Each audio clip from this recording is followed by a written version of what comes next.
Halo teman-teman semuanya, perkenalkan nama saya Kesya Yolanda Wirustepu dengan NIM 25110111034. Jadi saya berasal dari Universitas Pendidikan Ganesha. Video ini dibuat untuk memenuhi salah satu tugas UTS dari mata kuliah Dasar-Dasar Bimbingan Konseling dengan dosen pengampu Prof. Dr. Iketut Darsana, MPD, dan juga Bapak Wayan Eka Permata, SPD, MPD. Kalian pasti sudah tidak asing lagi kan dengan istilah bimbingan dan konseling atau BK di sekolah.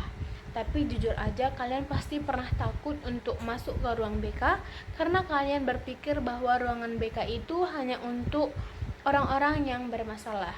Padahal sebenarnya layanan BK punya peran yang jauh lebih besar dan positif dalam membantu kita menjadi pribadi yang lebih mandiri, berkarakter, dan siap menghadapi tantangan di masa depan.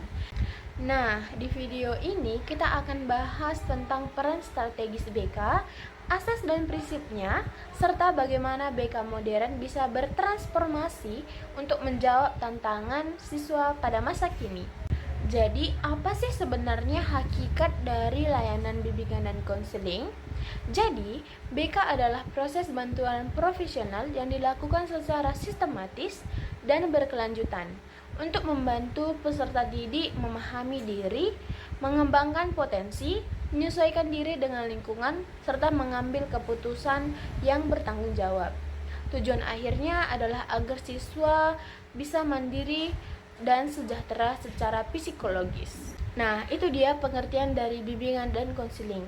Sekarang kita masuk ke fungsi dari bimbingan dan konseling. Yang pertama itu fungsi pemahaman, yaitu membantu siswa mengenali potensi, minat, dan kelemahannya. Yang kedua itu fungsi pencegahan, mencegah timbulnya masalah yang bisa membantu penghambatan belajar atau sosial para siswa. Dan juga yang ketiga, fungsi pengatasan. Jadi fungsi pengatasan ini membantu siswa menyelesaikan masalah yang sudah terjadi lewat konseling individu ataupun kelompok.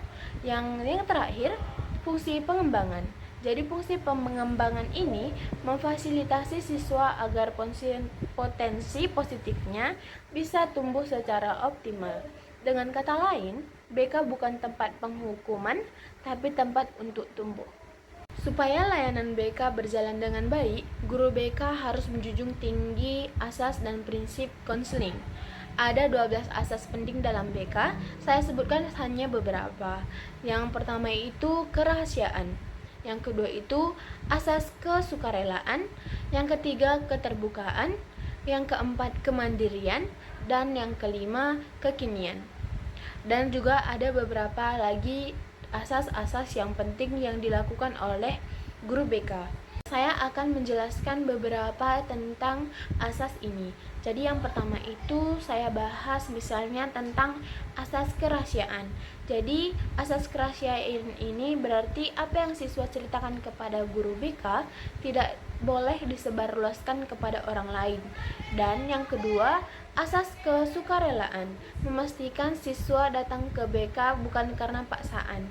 Dan yang ketiga, asas kemandirian, membantu siswa agar memecahkan masalahnya sendiri. Selain itu, prinsip-prinsip BK juga penting, seperti melayani semua siswa tanpa mendiskriminasi antara satu dengan yang lain, dan juga memperhatikan perbedaan individu, serta bekerjasama dengan guru dan orang tua untuk membentuk karakter dan tanggung jawab para siswa. Juga, layanan bimbingan konseling di sekolah juga memiliki dasar yang kuat, yaitu hukum pendidikan dan prinsip psikologi pengembangan. Setiap siswa itu unik dan punya potensi yang berbeda. Karena itu, guru BK berperan penting dalam membantu siswa memahami diri, mengatasi masalah, dan juga membentuk karakter para siswa. Namun, agar layanan BK berjalan secara optimal, sekolah perlu memberikan dukungan kelembagaan. Seperti yang pertama, kebijakan yang jelas tentang pelaksanaan BK. Yang kedua, fasilitas dan ruangan konseling yang nyaman.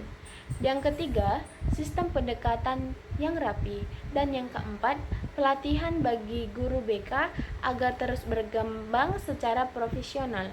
Tanpa dukungan dari sekolah, layanan BK tidak akan berjalan secara maksimal. BK pada zaman sekarang harus menyesuaikan dengan kebutuhan generasi modern.